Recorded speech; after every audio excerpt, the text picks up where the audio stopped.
In the ominously named Episode 4 of Game of Thrones, Last of the Starks, Jon Snow faced an impossible choice set before him. On one hand, he could keep his true identity of Aegon Targaryen a secret and remain a Snow at Daenerys' side. On the other hand, Jon could tell his family who he really is, and then risk that secret escaping and all the consequences that would follow. A choice between honor, duty, love, and family that his dad Ned Stark struggled with every day since he found his sister Lyanna dying in her bed of blood, and Jon's father Rhaegar when he chose between his crown, his children, and his wife Elia, and the woman he loved, that same Lyanna Stark. For all three characters, it's a decision that gets down to the core values as people and how they view the world. As Maester Aemon said to Jon years ago, "Tell me, Jon, if the day should ever come when your Lord Father must needs choose between honor on the one hand and those he loves on the other, what would he do?"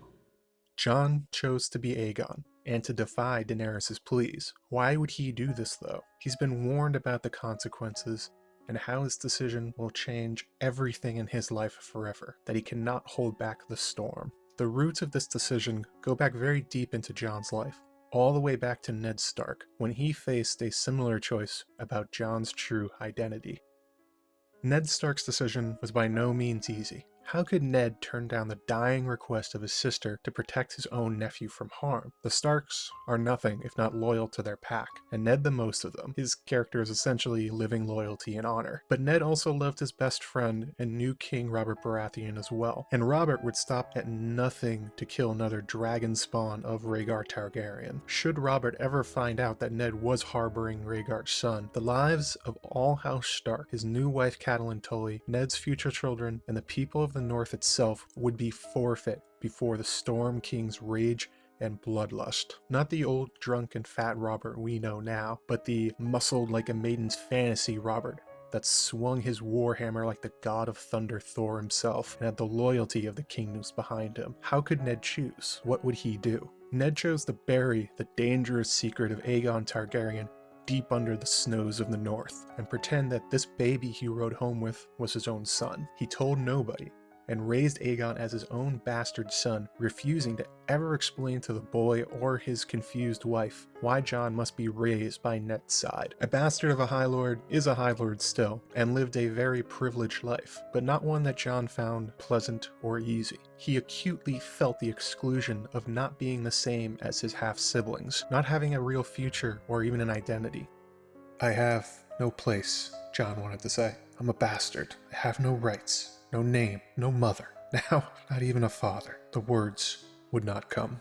The pain that Ned put Jon through carried over to his wife Catelyn as well. The silence of Ned on his reasons for keeping Jon in Winterfell drove a wedge in his marriage, and his failure to deal with the tensions that caused made life miserable for both Cat and Jon. As Cat related, the only time she dared ask about the rumors of Jon's birth.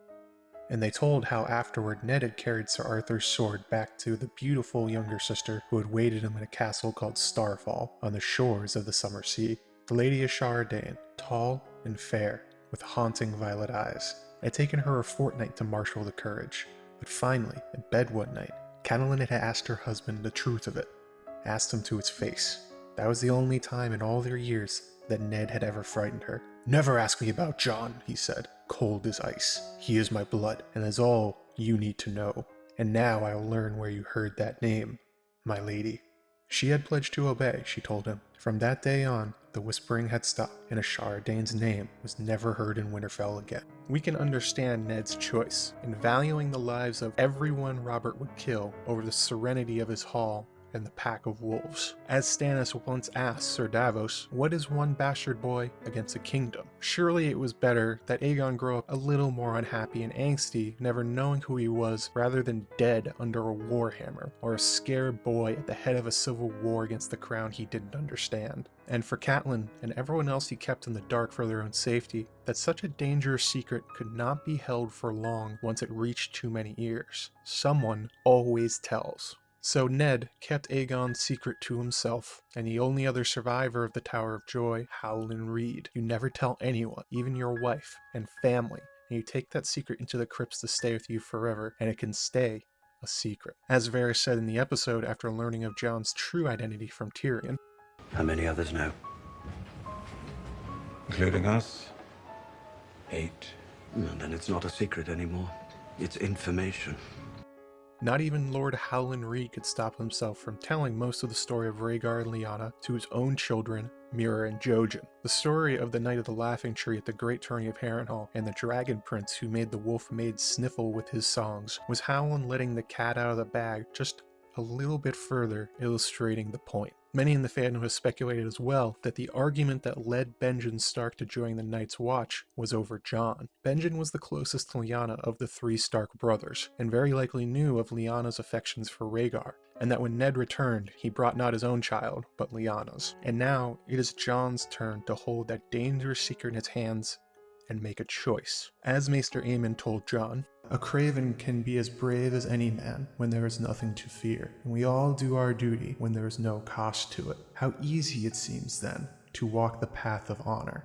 Yet, sooner or later, in every man's life, comes a day when it is not easy, a day when he must choose." Part of Jon's decision to tell has to come back to his upbringing. Jon has his background of pain and anger over being a bastard and seeing firsthand how Ned Stark's secret drove tensions among the Starks. Jon has multiple times sworn that he would never do the same as Ned, that he would never have a bastard himself to live through the pain that he felt. In a sense, the secret of his parentage is a similar idea. Could he really walk Ned's path of keeping his family at arm's reach, lie to them day in and day out, and have all that he had seen growing up happen again? Jon has lived through that future, saw what it did to Ned, what it did to the Starks, and to himself. There's also some hints of ambition in Jon's inner monologue, notably from the books, for something more than his bastard identity could ever offer. When Jon was offered the lordship of Winterfell and to be made a Stark by Stannis Baratheon, he had this to say.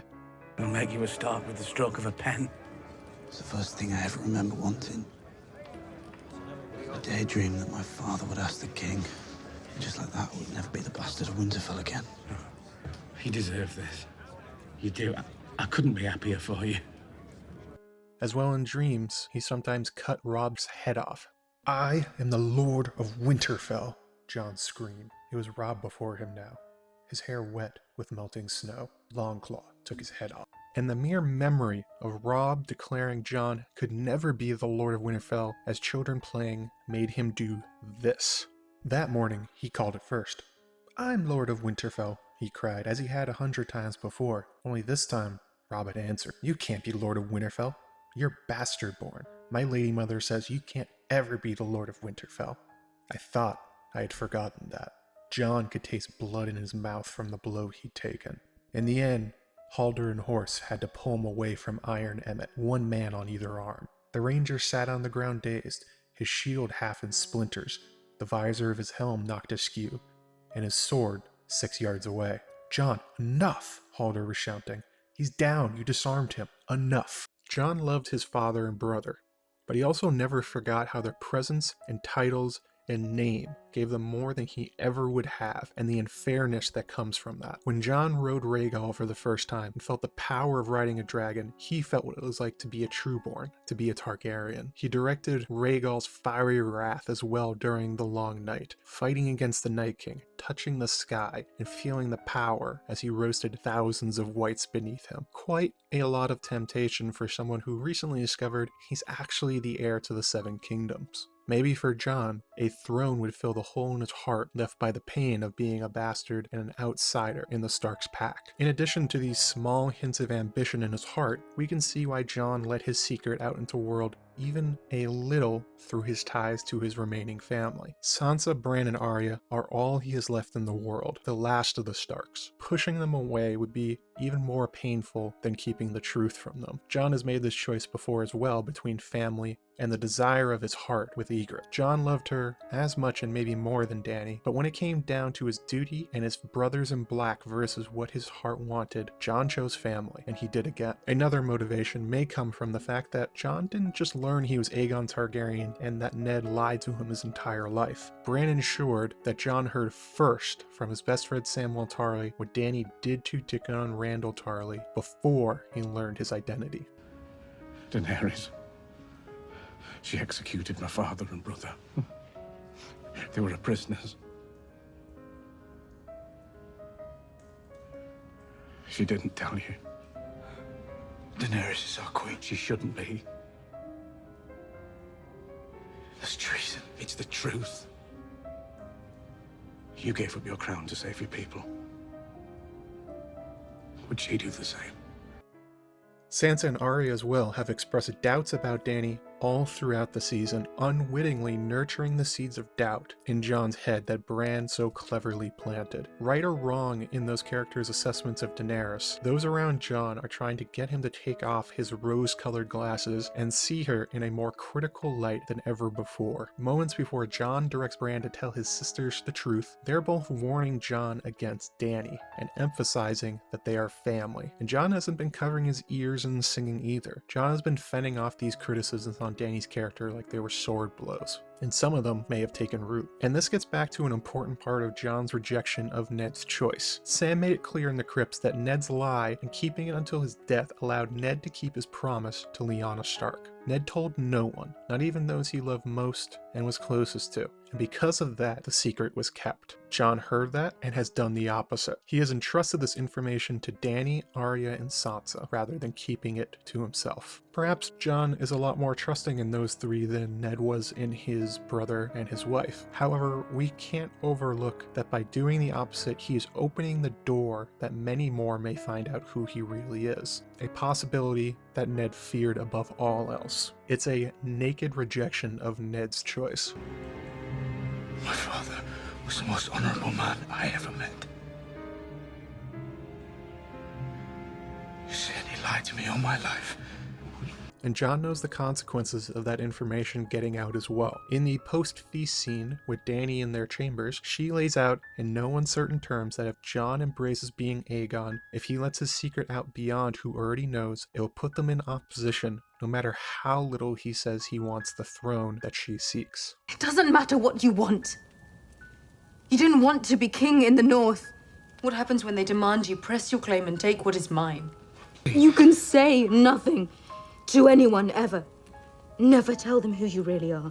Swear your brother and Samwell Tarly to secrecy and tell no one else. Or it will take on a life of its own and you won't be able to control it or what it does to people. No matter how many times you bend the knee. No matter what you swear. Dany is absolutely right. Not even the vows of a maester stopped the lords of Westeros from pushing Maester Aemon to set aside his chain and take the Iron Throne. They even got the High Septon to offer to forgive him for breaking his vows. The Blackfyres tried one after another to take the Seven Kingdoms from their cousins the Targaryens, not only out of vengeance for their fallen father, but because they were pushed into it as young impressionable teens by Bittersteel and his army, the Golden Company. King Aegon II was informed that he was to be crowned king by his mother, even as he protested that his half-sister Queen Rhaenyra was the legal and recognized heir. Still, he ended up crowned and fought bitterly against his kin in the Dance of the Dragons. And then having that warning and Jon's own knowledge of history from Maester Luwin, and especially with Dany's warning that Sansa will want him to take the Iron Throne over Dany, Jon goes ahead and tells Sansa and Arya anyway. Somewhere inside Jon, he very well could be having the same doubts his family and friends are. He has Ned's example that the only way to keep it a secret is on your own. Dany directly telling him that if he tells, what the consequences will be. I think we can make a lot of his decision with that information being presented to him and ignored. The difficulty of this choice, though, is outlined again by Maester Aemon. What is honor compared to a woman's love? What is duty against the feel of a newborn son in your arms, or the memory of a brother's smile? Wind and words, wind and words. We are only human, and the gods have fashioned us for love. That is our great glory and our great tragedy. Jon does love Daenerys. She is his queen and his lover and his partner. Choosing to be Aegon is not easy. It's a deeply conflicted choice. His heart died as he cradled Ygritte's body in his arms and burned her body beyond the wall, turning him into the cold Lord Snow. Dany made him feel human again, even in his undeath, and made him feel like he was fashioned for love, and not as an icy sword against the darkness. And then, Jon did it anyway, doing what he felt was right no matter what. What Jon fears is not likely a Mad Queen in particular, but what Dany and Cersei's rage at each other may lead them to do. Another round of wars and rebellions between the dragons and the lions, the kingdoms bleeding and burning again and again for who will sit on the Iron Throne. Jon's great talent, though, in the story so far has not been him swinging a sword, but making alliances and compromises among those who loathe each other. He somehow found a peace between the 5,000-year-old blood feud of the Night's Watch and the Wildlings. He got a Targaryen queen with her armies of Unsullied and Dothraki to stand side by side with the Knights of the Vale, Northerners, and Wildlings. Maybe somewhere inside of him, Jon thinks he can do the same before the realm is broken apart again. Years ago, Maester Aemon told Jon in the Castle Black Library about his own brother, another Aegon, King Aegon V. Aemon has given both Aegons a piece of advice to help them find their way in the darkness. A man grown with sons of his own, yet in some ways still a boy. Egg had an innocence to him, a sweetness we all loved. Kill the boy within you. I told him the day I took ship for the wall. It takes a man to rule. An Aegon, not an egg. Kill the boy, and let the man be born. The old man felt Jon's face. You are half the age that Egg was, and your own burden is a crueler one, I fear. You will have little joy of your command, but I think you have the strength in you to do the things that must be done. Kill the boy, Jon Snow. Winter is almost upon us. Kill the boy, and let the man be born. Jon in many ways has finally lived the advice he got. The boy, Jon Snow, who dreamt of being the Lord of Winterfell and being Jon Stark, is killed in that moment when he lets Bran inform Arya and Sansa who he is. And the man, Aegon Targaryen, has been born in his place. As Jon left behind Samwell, Gilly, Tormund, Ghost, and even Winterfell itself, as he rode out the gates, he's leaving behind his Stark identity with them. The North in Winterfell, the Night's Watch in Sam, Ygritte in its time beyond the Wall with Tormund, and the Old Gods and Ned Stark himself with Ghost. They're all watching through the gate as he rides away, Aegon wishing he could go back with them as Jon, and ride through the frozen north again with his wolf at his side. But he's not exactly embracing the fire and blood of House Targaryen either. He chose to ride on a horse, refusing to ride on Rhaegal down to King's Landing. Although Jon cites that Rhaegal's winds are hurt and need time to heal, we can see him flying, and Tormund makes the well-reasoned point that Jon's weight is nothing to the dragon and could bear him easily. He's also choosing to separate from Dany. Perhaps these are a subconscious rejection of the use of dragons as weapons of war against other people. A hope for a different way of ending the war for the Iron Throne, rather than Cersei or Dany ruling over charred bones and cooked meat of King's Landing. Jon has faced unending winter and death itself marching on his home, sword on the back of a dragon above the clouds, and unleashed fire and blood on his enemies. He faced an impossible choice, the very same one Ned Stark faced between those he loved and honor and what is right. Choose between being a Stark of Winterfell and a Targaryen of Old Valyria. The frozen Starkmen for generations have melted when they went south. Ned, Brandon, and Rickard all went south, never returned except to their tombs. But maybe this time it will be different. This time the King of Winter that's leaving is not a Stark. Jon Snow died when he passed through the Winterfell gates, and Aegon Targaryen was born riding south on the King's Road to the house of his fathers, a dragon and a lion waiting for him outside the blood-red castle on the Conqueror's High Hill.